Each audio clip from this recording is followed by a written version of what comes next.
Good evening student, this is Rashid Hussain electrical department से।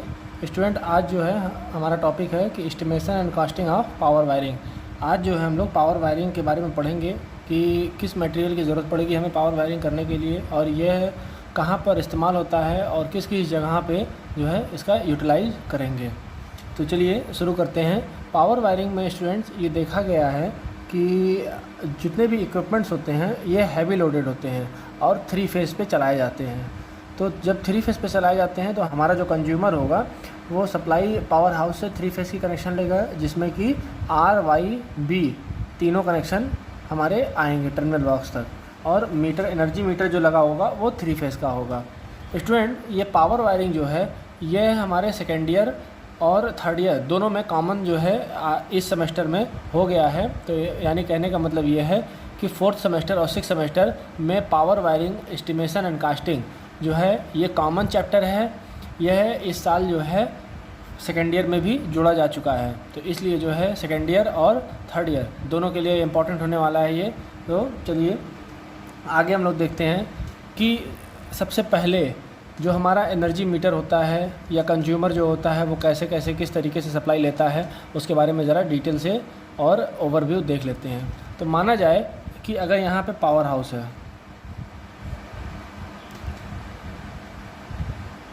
Power house, इसने यहाँ पे पोल लगा रखे हैं और पोल में यहाँ पर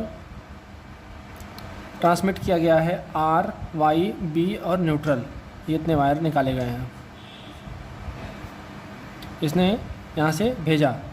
अब जो है ये कंज्यूमर है,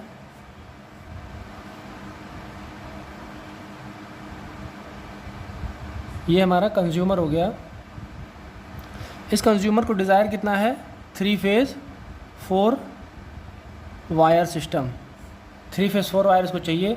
तो इसको क्या करेंगे कि यह अपने जो है पास एक बॉक्स लगाएगा, टर्मिनल बॉक्स, या जो है हमारा एंगुलर आर्म लगेगा जिस पे हम ये तीनों फेज़ को उतारेंगे। ये यहाँ पर आ जाएगा, ये ऐसे बिल्कुल कनेक्ट करा देंगे इसको ओवरहेड लाइन के थ्रू। ये चीज़ें ऐसे बिल्कुल पार हो जाती हैं यहाँ पे कनेक्शन होते हुए। स्टूडेंट, इस पॉइंट को, इस जगह को जो है हम लोग, इस जगह को जो है हम लोग सर्विस मेंस कहते हैं। सर्विस मेंस वायर कहते हैं, ठीक है। मतलब जो हमारा पोल से ये यहाँ पर कंज्यूमर के बीच के जो है वायर जो लगाया जा रहा है पोल से, वो कौन सा वायर है? सर्विस मेंस वायर है। तो इतना स्टूडेंट जो है आप लोग अपने कॉपी में बना लीजिए जल्दी से। स्टूडेंट, सर्विस मेंस जो है हमारे कंज्यूमर के सबसे पहले इक्विपमेंट्स में जो पहला नंबर इक्विपमेंट्स होगा वो कहाँ जाएगा? Energy meter.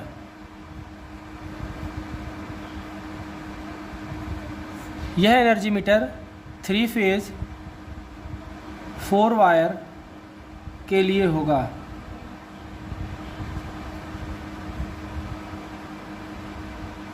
ठीक। दूसरा जो होगा वो हमारा मेन स्विच। कैसा होगा मेन स्विच? 4 पोल या 3 पोल विथ न्यूट्रल लिंक का जो है इस्तेमाल करेंगे, लिंक का होगा। मतलब जो हम लोग मेन स्विच इस्तेमाल करेंगे या तो 4 पोल का होगा या तो 3 पोल न्यूट्रल लिंक का होगा, ठीक है।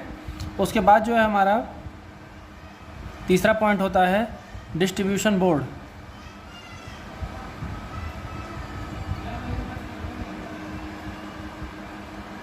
डिस्ट्रीब्यूशन बोर्ड, स्टूडेंट, इस डिस्ट्रीब्यूशन बोर्ड में हमारे फ्यूज यूनिट लगे होते हैं, इंडिकेटिंग लैंप लगा होता है, एमसीबी लगी होती हैं, आइसोलेटर लगा होता है, और भी बहुत सारे कंट्रोलिंग डिवाइसेस लगे होते हैं जो आजकल अत्याधुनिक ज़मानों में लगाया जा रहा है। तो यहाँ पे आप लोग लिख लीजिए फ्यूज़, एमसीबी। स्टूडेंट, एमसीबी का फुल फॉर्म है मिनिएचर सर्किट ब्रेकर। आइसोलेटर, यह मॉडर्न एज का मेन स्विच है, आइसोलेटर जो हम लोग कह रहे हैं। उसके बाद जो है इंडिकेटिंग लैम्प,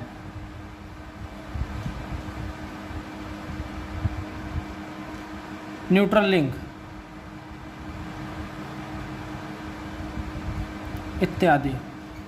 ठीक है, इसका जो है हम लोग डिस्ट्रीब्यूशन बोर्ड बना लेते हैं। इसका जल्दी से आप लोग जो है स्क्रीनशॉट ले लीजिए, फिर आगे हम लोग पढ़ें। स्टूडेंट, कुछ जो है हम लोग इम्पॉर्टेंट टर्म्स या टर्मिनोलॉजी जो है पता कर लेते हैं कि जो हमारे इस पावर वायरिंग में बहुत ही ज़रूरत पड़ने वाला है कि किस हाइट पे हम लोग जो है ये डिस्ट्रीब्यूशन बोर्ड लगाते हैं, एनर्जी मीटर लगाते हैं, मेन स्विच लगाते हैं, या जो है इसमें इंडिकेटिंग लैंप वगैरह जो लगाया जाता है वो कितने हाइट पे ये ज़मीन से लगाया जाता है, हॉरिजॉन्टल वायरिंग इसकी किस लेवल पे की जाती है। तो यहाँ पे आप लोग नोट्स बनाते हुए चलें, बिल्कुल पॉइंट लिखते हुए। ये लिखें पहला point, distribution board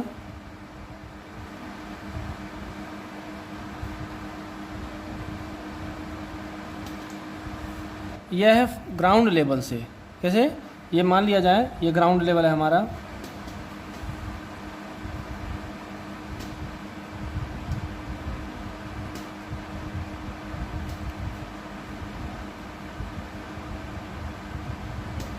ground level. तो ये डिस्ट्रीब्यूशन बोर्ड अगर बनाया जाता है यहाँ पे डीबी, तो ये ज़मीन से 1.5 मीटर ऊपर होता है। ठीक है, ये 1.5 मीटर ऊपर होता है। इसमें लगाए जाने वाले जो है सामान वो क्या होगा? MCB, isolator, fuse, indicating lamp चीज़ें हैं हमारी इसमें डिस्ट्रीब्यूशन बोर्ड में इस्तेमाल की जाएंगी।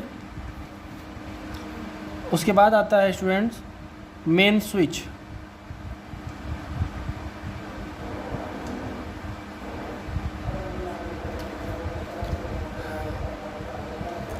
अब आगे जो है डिस्ट्रीब्यूशन बोर्ड के बाद जो है ये मेन स्विच होगा। यह मेन स्विच के जो है ज़रिए ही हम आगे अपने पूरे वर्कशॉप में या जो कंज्यूमर के घर में लाइन को कंट्रोल किया जा सकता है अंडर मेंटेनेंस कंडीशन में। यह भी इसके जस्ट बगल में लगाया जाता है मेन स्विच MS। ये ज़मीन से स्टूडेंट 1.5 मीटर ऊंचा होता है, बिल्कुल सेम। ठीक है, अब ये टाइप्स में कौन कौन से टाइप्स में आता है इसके बारे में हम लोग ज़रा देख लेते हैं। मेन स्विच जो है यहाँ देखिए कि डिस्ट्रीब्यूशन बोर्ड जो है वो कितने पे है? 1.5 मीटर ऊंचे पे है। तो यहाँ पे डिस्ट्रीब्यूशन बोर्ड 1.5 मीटर पे ऊंचे पे बना दिया गया है। And contain several materials such as energy meter, fuse unit, circuit breaker and etcetera, जो कि हम लोग यहाँ पे लिख चुके हैं।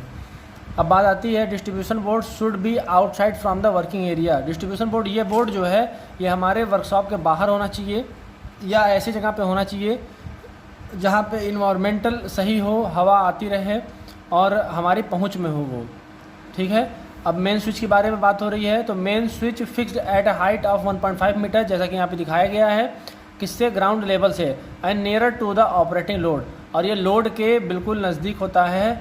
और नज़दीक होने की वजह सिर्फ यही होती है कि अंडर जो है इमरजेंसी कंडीशन ये है कि अगर किसी भी इमरजेंसी आपातकालीन जो है टाइम में कोई घटना होने वाली होती है या हो रही होती है, तो उस वक्त जो ऑपरेटर चलाने वाला होता है इस मेन स्विच को ऑफ़ कर दे, जिससे कि जो है बड़ी दुर्घटना होने से बचाई जा सके। अब ये कितने प्रकार से आते हैं मेन स्विच, ये देख लीजिए आप लोग इसमें। तो double pole single throw switch. Double pole का मतलब ये है कि माना जाए यहाँ पे अगर एग्जांपल के तौर पे बना लें हम,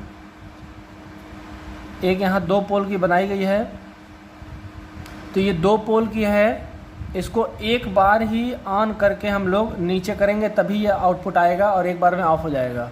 ठीक है, तो ये double pole single throw switch, DPST जिसे कहते हैं। अब यही अगर बात जो है हम लोग डबल पोल डबल थ्रो की बात कर लें अगर, तो कैसे बनेगा वो? स्टूडेंट्स बहुत ही आसान है।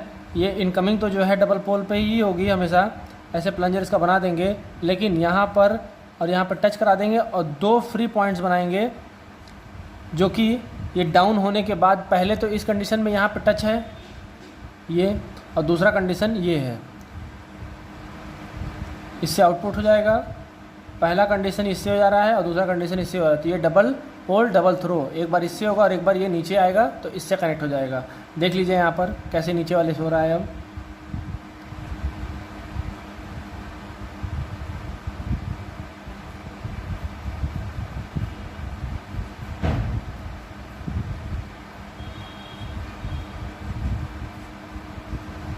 देखिए स्टूडेंट्स, अब नीचे वाले से कनेक्ट हो गया तो अब यहाँ से सप्लाई जाएगी और यहाँ पे कुछ नहीं होगा अब, ठीक है।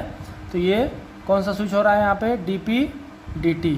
इसी तरीके से जो है हमारा ट्रिपल पोल सिंगल थ्रो हो जाएगा, यहाँ पे 3 पोल लग जाएंगे, यहाँ पे 3 पोल और यहाँ पे भी इसी तरीके से ट्रिपल पोल जो है वो यहाँ पे डबल थ्रो वाली लगा दी जाएगी। ऐसे 4 पोल होगा, लेकिन 4 पोल का जो होता है वो चेंज ओवर पर्पज़ के लिए हम लोग इस्तेमाल करते हैं। तो स्टूडेंट जो है सबसे पहले आप लोग इस चीज़ का जो है स्क्रीनशॉट ले लीजिए, आप अपने नोट्स में इसे बना लीजिएगा। स्टूडेंट तीसरा पॉइंट है स्टार्टर। स्टार्टर जो है हमारा कोई भी मोटर, AC मोटर हो या DC मोटर हो, उसको स्टार्ट करने के लिए लगाया जा रहा है।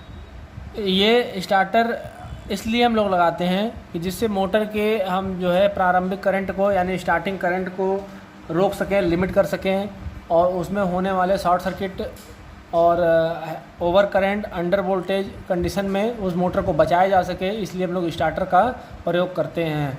तो यह स्टार्टर जो होता है बिल्कुल लोड के करीब होता है, it must be nearer to the load. और इसका जो हम लोग यहाँ पे हाइटिंग देखते हैं कि कितने हाइट पे लगाते हैं, तो ये स्टार्टर का सिंबल होता है बिल्कुल ये लेटर बॉक्स जैसा। और यहाँ पे ज़मीन से यह भी कितना ऊंचा होता है, 1.5 मीटर ऊंचा होता है और ये लोड के बिल्कुल करीब लगाया जाता है। तो स्टार्टर जो है ये यहाँ पे बना दिया गया। कितने प्रकार के स्टार्टर होते हैं, अगर AC स्टार्टर की बात की जाए तो ये आता है स्टार डेल्टा स्टार्टर, पहला जो है स्टार डेल्टा स्टार्टर। दूसरा पॉइंट होता है DOL स्टार्टर। तीसरा होता है हमारा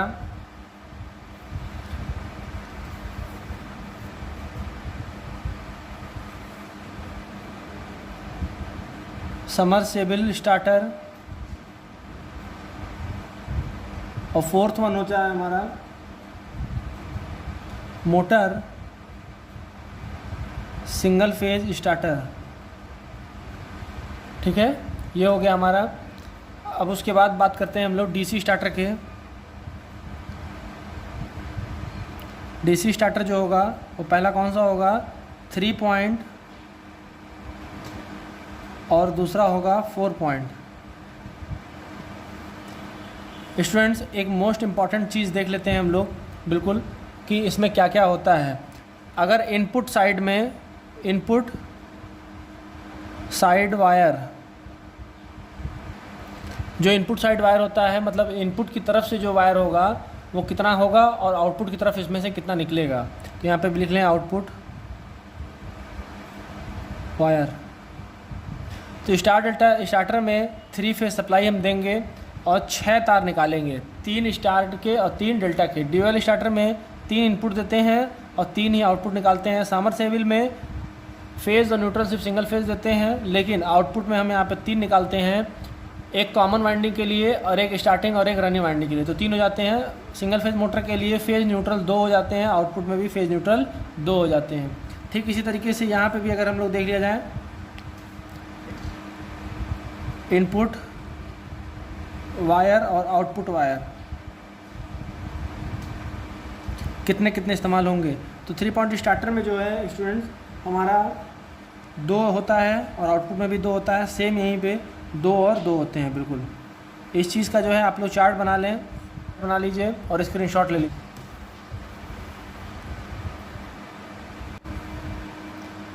स्टूडेंट्स इस चीज़ का जो है आप लोग स्क्रीनशॉट भी ले लीजिए, बिल्कुल यहाँ पे क्लियर तरीके से दर्शा दिया गया है यहाँ पर। और स्टार्टर के बारे में लिखा है कि starter must be at a height of 1.5 metre above from the ground.